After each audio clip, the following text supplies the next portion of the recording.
Okay everyone, I'm back. I'm ready to share my last story out of the 3-story series that I wanted to share with you about my life in Texas in my early 20s and some of the jobs I had. Earlier this week, I shared with you about my hallucinating on the job experience at the reprographic company. And then the last video, I shared with you about getting robbed at gunpoint at the convenience store, the tragic market. And today, I want to tell you about my experience on another job that I just was not right for. I don't know what came over me to think that I should take this job at all, but when you're looking for work and you need a job, you're willing to sit down and try anything, right? Well, that's exactly what happened with this particular job. Jobs, when you're young, you don't have a lot of experience, you're looking for anything that might give you a chance, and you'll try it. So I took this job, I went on an interview to work at a telemarketing company. Not so much a telemarketing company, but for a very specific company that used telemarketing to help sell their product. And in this case, I was working at a siding company. And I very clearly understand that what they're trying to do is to cold call people up out of nowhere and try to talk to them on the phone about the benefits and the great product they have called siding to put on the house. And they can send someone out for a free consultation, and then they'll try to sell the siding, and on top of that they will try to upsell the installation of that siding, and get someone to take the full package, if you will. But the bottom line is that you're a salesperson when you take this job in telemarketing.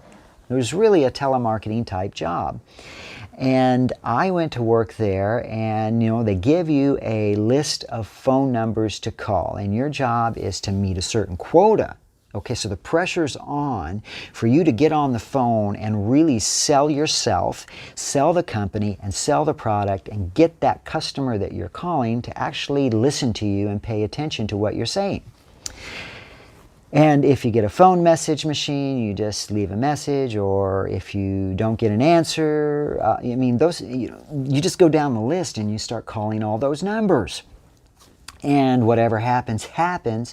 But you have to make sure that you are selling the appointments, okay? The more appointments you make, the more job security you have at this particular company. And they had a very small room with several cubicles and several phones, and 6 to 8 people sitting in there on the phones, going down the phone list, calling up strangers out of nowhere and trying to talk to them on the phone. Very high pressure job, because people will hang up on you. They'll just quickly and abruptly and curtly tell you they're not interested in no uncertain terms. And I had never had any experience with this before, so I didn't quite know how to do it, which is a common theme in my life. When you get involved in something you don't have any experience with, you're not sure the lengths you can go to do your part to do the job well, or to sell yourself on the job, or help support the job or the product or whatever. And when you have that uncertainty, it comes through. It shines through in your performance or on your face, and your managers are watching and they're seeing this, and you can't hide it, And I'm the type of person, I'm like a book. You can read me. I don't hide things that well when it comes to the serious nature of what's really going on inside. And in this case, I was in a job where I had no clue what I was doing. I had no sales experience before. I didn't really know what that meant. I didn't know all the tactics and things to say or things not to say. How far could you go? Okay, I had another job later on, well after this, several years, which I can relate to the same idea that you just don't know how far you can go to do your job successfully. And then the managers are watching, and that was on a cruise ship. And I'll relate it to this story because it's kind of the same thinking. I got this job on a cruise ship, And my partner and I, who were working together, we were a dance couple. And I got this temporary job on a cruise ship. And we went down to Florida. We packed our bags almost like immediately because they called and said, we need you within the week. And I packed everything we needed to go down there. We thought we were going to be doing a lot of performing of our dance routines. So I had everything we needed for that. And on top of that, part of the job was to be like a cruise staff person. So we would be a part of the cruise staff show. But a lot of that meant that you were actually entertaining the guests on a very personal basis. Like you would meet them for bingo, you might teach them ballroom dancing, you participate in the events like limbo, Hawaiian luau on deck, and you want to get people involved with having fun and enjoying the cruise. And you could buy them drinks. You had a tab to do that for the customers. And it was just very odd because, you know, you're giving this opportunity to show people a good time, and you don't know how far you can go with that, especially when it comes to alcohol and buying people drinks and things like that.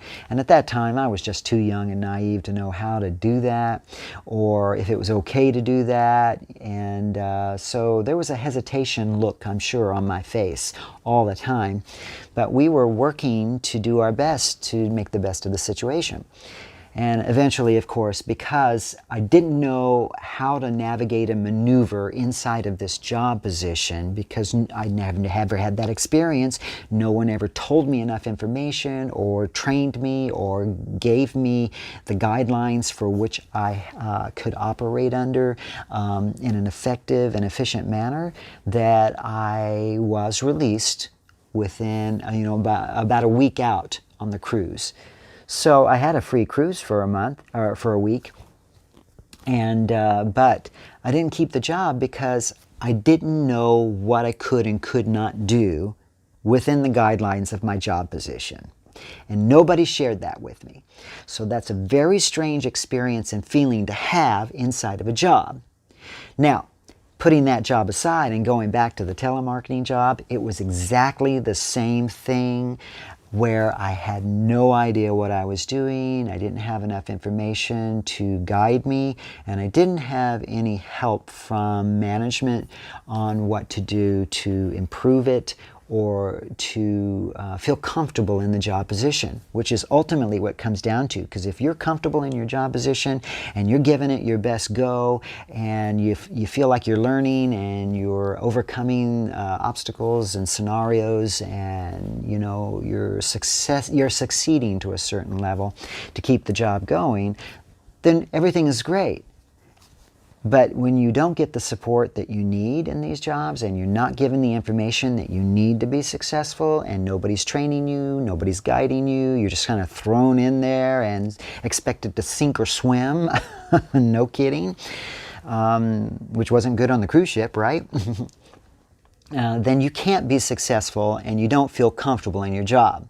Now, with that being said, to me, the interesting part of this story with the telemarketing position was that I didn't know enough about sighting and how to get people to be interested in sighting at a time when a lot of people didn't want it. And I just didn't know what I was doing. So I worked there for a total of maybe 3 weeks, actually. 3 weeks. I couldn't take it after a certain point in time. And I guarantee you, within the first week, I did something that I have really never done in my life very often, except this one time.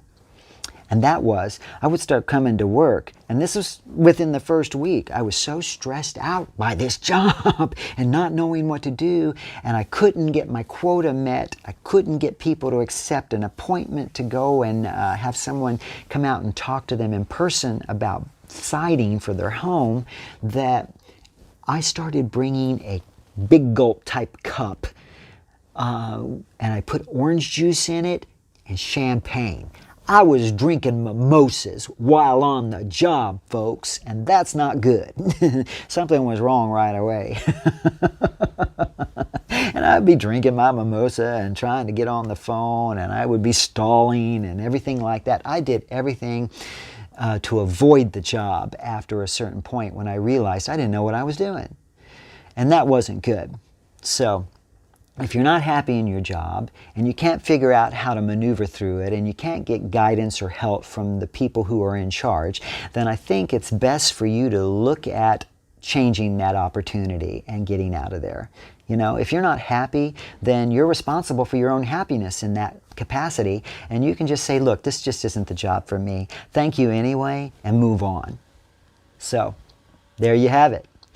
That's my story about the telemarketing job where I was drinking on the job, and I probably shouldn't have. Well, it's not a probably. I shouldn't have been drinking on the job, but that's where I was at that young age. I was so insecure about it that I didn't know what to do. I didn't want to lose a job, and at the same time I didn't want to get fired, and I just was trying to find a way to hang on to it and feel comfortable enough with it, and I thought maybe mimosas might relax me. I don't know. But don't do it, folks. Don't do it. Well, to me, on hindsight, it's a little bit funny, but it is a story to share, and I know the last 3 videos have been all about the job stories, so the funny things that can happen on the job. I wonder if you have some funny job stories that you want to share with me. I'd love to see those in the comment boxes, so feel free to share, won't you? And in the meantime, we'll just have to close it out for now and come back and gab again at you later, okay?